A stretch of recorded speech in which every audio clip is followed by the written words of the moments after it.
Welcome to today's Explainer. We are diving headfirst into a classic horror narrative, one that perfectly blends that creeping supernatural dread with a really deep, kind of unsettling moral core. We're going to be unpacking the mystery of Devil's Kitchen. Basically, it's a story about what happens when buried sins absolutely refuse to stand the ground. So let's walk through the evidence together and see how a terrifying, uncontrollable hunger becomes the ultimate tool for vengeance. Listen to this for a second. There's a slight sound, they have arrived, two have come, two are yet to come. Man, that just gives me chills.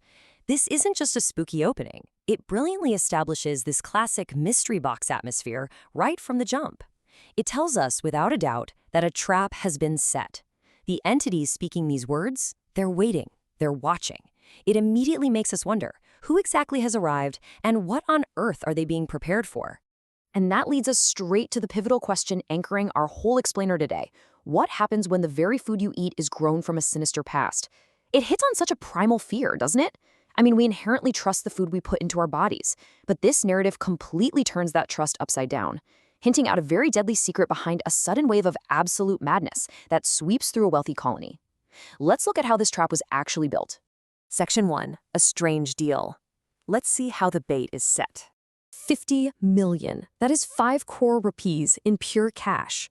Our story kicks off with this desperate, impoverished older couple who own a completely abandoned restaurant in Esau Nagar. Out of absolutely nowhere, a mysterious guy named Ryan shows up. He's representing these two unseen employers, and he just drops this massive fortune right into their laps to buy the useless property. This is such a brilliant illustration of the theme of greed. The old couple is so blinded by the sudden, unbelievable wealth that they don't even stop to question why someone would pay such an exorbitant amount of cash for a totally dilapidated building. The bait is well and truly taken. Moving on to Section 2, Mystery of Devil's Kitchen. The trap opens. Literally almost overnight, the ruined building transforms. But Devil's Kitchen isn't just your standard new local eatery. It's a supernatural trap, carefully set by vengeful forces. The unsuspecting residents of the newly built, super wealthy neighborhood nearby, people like the character Abhimanyu, see this mysterious renovation happening. And, they're drawn to it. The name Devil's Kitchen sounds edgy and cool to them, which entirely masks the literal nightmare waiting inside those doors. Picture this.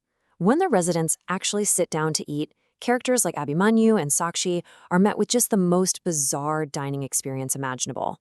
First off, no menu cards, period. There is only one mysterious dish prepared. But the most terrifying part? The patrons are literally forced to consume it. Sakshi actually tries to refuse. She senses something is terribly wrong and just wants to bolt. But this unseen, overwhelming supernatural compulsion forces Abhimanyu and everyone else in the room to just sit down, grab the food with their bare hands, and violently shove it into their mouths. Section 3. Havoc of Terrifying Hunger. A Demonic Contagion. Now, the really crucial point is what happens after that food is actually ingested. I am hungry. I am hungry. This phrase just echoes constantly throughout the source material. We see a character named Tina, who was handed a food parcel by the mysterious owner, Venetia. The very second Tina eats it, a terrifying contagion takes hold. And it's not like she just gets a late-night craving. She is entirely consumed by a ravenous, uncontrollable, supernatural hunger. The victims lose all sense of decorum, all sanity, and eventually their actual humanity, just mindlessly devouring whatever is put in front of them. And this is where we see the absolute tragedy of it all. Sakshi desperately tries to reach her partner, Abhimanyu, after his visit to the restaurant. But instead of him, she's met with this chilling voice telling her, "Your Abhimanyu is no longer Abhimanyu."